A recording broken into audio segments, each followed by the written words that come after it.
आपके अंदर मेरे लिए गुस्सा है, आपके लिए मैं पप्पू हूं।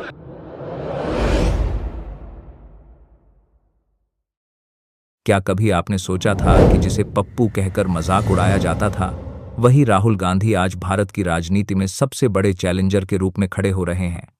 कैसे एक मीम का चेहरा बनने वाला राहुल गांधी आज देश का मुद्दों वाला चेहरा बन गया है?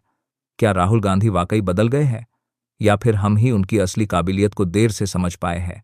क्या राहुल गांधी आज वो नेता बन चुके हैं जो सीधे जनता के मुद्दों पर खड़े होकर सरकार से टक्कर ले रहे हैं?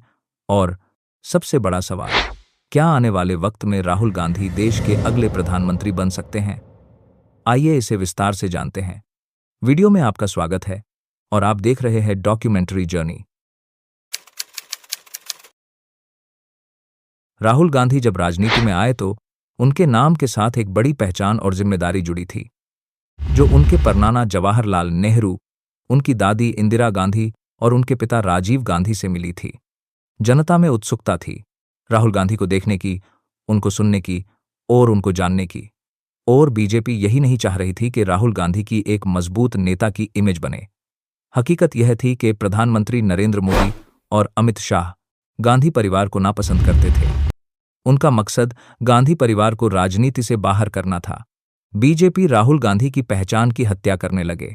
राहुल गांधी को कमजोर दिखाने के लिए आईटी सेल और गोदी मीडिया ने लगातार एक ही नैरेटिव चलाया कि राहुल गांधी कांग्रेस का युवराज है और पप्पू कहां जाने लगा जिसे कुछ नहीं आता।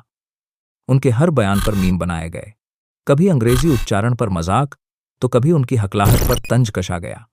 उनके बयान को तोड़ मरोड़कर कॉमेडी क्लिप बनाई गई ताकि लोग हंसे और राहुल गांधी को गंभीरता से ना लें। सवाल ये था कि क्या सचमुच राहुल गांधी वो पप्पू थे जैसा दिखाया गया, या फिर ये सिर्फ इमेज वॉर था जिसमें बीजेपी और आईटी सेल लंबे समय तक कामयाब रही, लेकिन राहुल गांधी हार मानने वाले नहीं थी। उनको अपने आप को साबित करना था, अपने गांधी परिवार के नाम का मान रखना था। राहुल गांधी ने कई बड़े राष्ट्रीय मुद्दों पर सबसे पहले आवाज़ उठाई। जब राहुल गांधी ने संसद में खुलेआम अडानी और मोदी के रिश्ते पर सवाल उठाए तो बीजेपी सरकार नाराज हो गई। इस सवाल के तुरंत बाद उनके खिलाफ मानहानि का केस चला और उनकी संसद सदस्यता ही छीन ली गई। ये सिर्फ कानूनी कार्रवाई नहीं थी, बल्कि एक पॉलिटिकल मैसेज भी था कि अगर कोई नेता बड़े कॉरपोरेट और सत्ता के गठजोड़ पर सवाल उठाएगा तो उसे चुप करा दिया जाएगा। लेकिन राहुल गांधी पीछे हटने वाले नहीं थे। सदस्यता खत्म होने के बाद भी उन्होंने कई बड़े राष्ट्रीय मुद्दों पर बीजेपी सरकार को घेरना शुरू किया। नोटबंदी के समय राहुल ने कहा, यह गरीब किसान और छोटे दुकानदार को तोड़ देगा।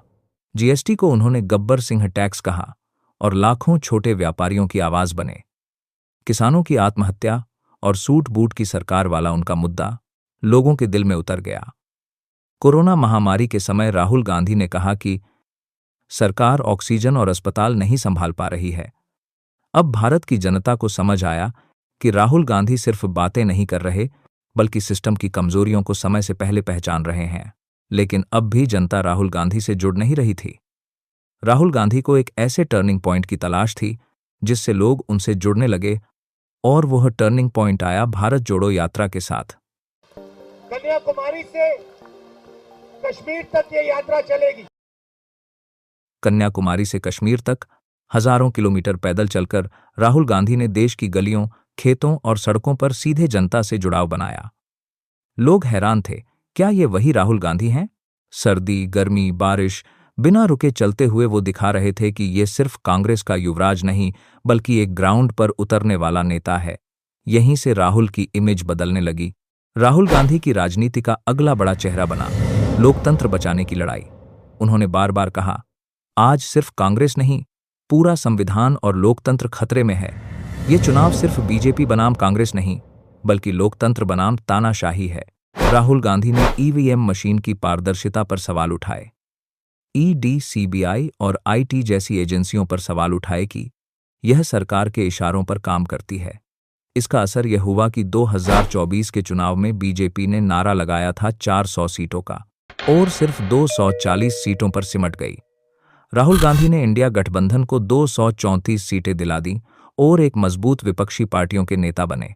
आज वोट चोरी के मुद्दे को उठाकर राहुल गांधी फ्रंट फुट पे आ गए हैं और बीजेपी बैकफुट पर। अब पूरा इंडिया गठबंधन नहीं बल्कि सिर्फ एक राहुल गांधी बीजेपी और एनडीए गठबंधन पर भारी पड़ रहे हैं। राहुल गांधी का यह सफर आसान नहीं था। आज उनके पूर्वज जहां कहीं से भी राहुल गांधी को देख रहे होंगे, गर्व महसूस कर रहे होंगे। राहुल गांधी ने अपनी विरासत को आगे बढ़ाया है। तो सवाल यह है कि क्या राहुल गांधी सच में पप्पू से पीएम बनने की राह पर है या फिर बीजेपी का नैरेटिव एक बार फिर भारी पड़ेगा? ये तो वक्त ही बताएगा। लेकिन इतना तय है, अब राहुल गांधी को नजरअंदाज करना लगभग नामुमकिन हो गया है। और चाहे कुछ भी हो, राहुल गांधी ने अपना नाम एक निडर नेता के रूप में भारत की राजनीति में शामिल कर दिया है। क्या आपकी राय में राहुल गांधी भारत के अगले प्रधानमंत्री बन सकते हैं? आपकी राय कमेंट बॉक्स में जरूर दें। साथ ही चैनल को लाइक, सब्सक्राइब और शेयर जरूर करें।